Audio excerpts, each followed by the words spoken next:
প্রচণ্ড বৃষ্টি, কর্দমাক্ত পাহাড়ি রাস্তা পেরিয়ে এগিয়ে যাচ্ছে বিএনপির প্রতিনিধি দল।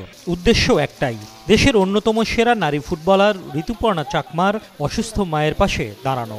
দলীয় প্রধান তারেক রহমানের নির্দেশে সিনিয়র যুগ্ম মহাসচিব রুহুল কবির রিজভী ও আমরা বিএনপি পরিবারের সদস্যরা সহমর্মিতা জানাতে ছুটে যান রাঙামাটির কাউখালী উপজেলার দুর্গম পাহাড়ি গ্রাম মগাছড়ি।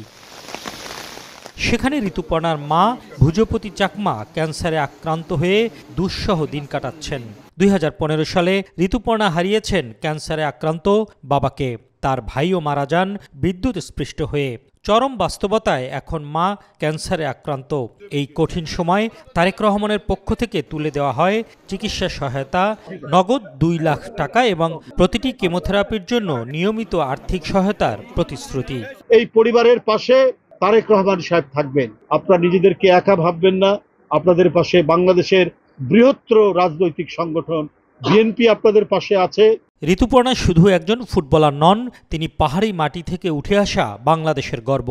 বাংলাদেশকে সাফ চ্যাম্পিয়নশিপের শিরোপা জেতাতে ও প্রথমবারের মতো এশিয়ান কাপের চূড়ান্ত পর্বে তুলতে অনবদ্য ভূমিকা রাখেন ঋতুপর্ণা।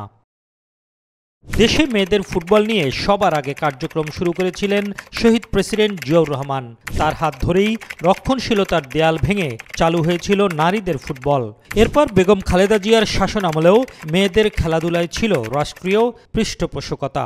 রাষ্ট্র পরিচালনার দায়িত্ব পেলে আবারও ক্রীড়ায় সর্বোচ্চ গুরুত্ব দেবে বিএনপি, যার নমুনা স্পষ্ট হল ভারপ্রাপ্ত চেয়ারম্যান তারেক রহমানের নির্দেশনায় ঋতুপর্ণার ক্যান্সার আক্রান্ত মায়ের চিকিৎসা সহায়তার মধ্য দিয়ে। তারেক রহমানের এই উদ্যোগ যেন এক বার্তাই দেয়, মানবিকতার ভালোবাসাই সব পথ পেরিয়ে পৌঁছে যায় গন্তব্যে।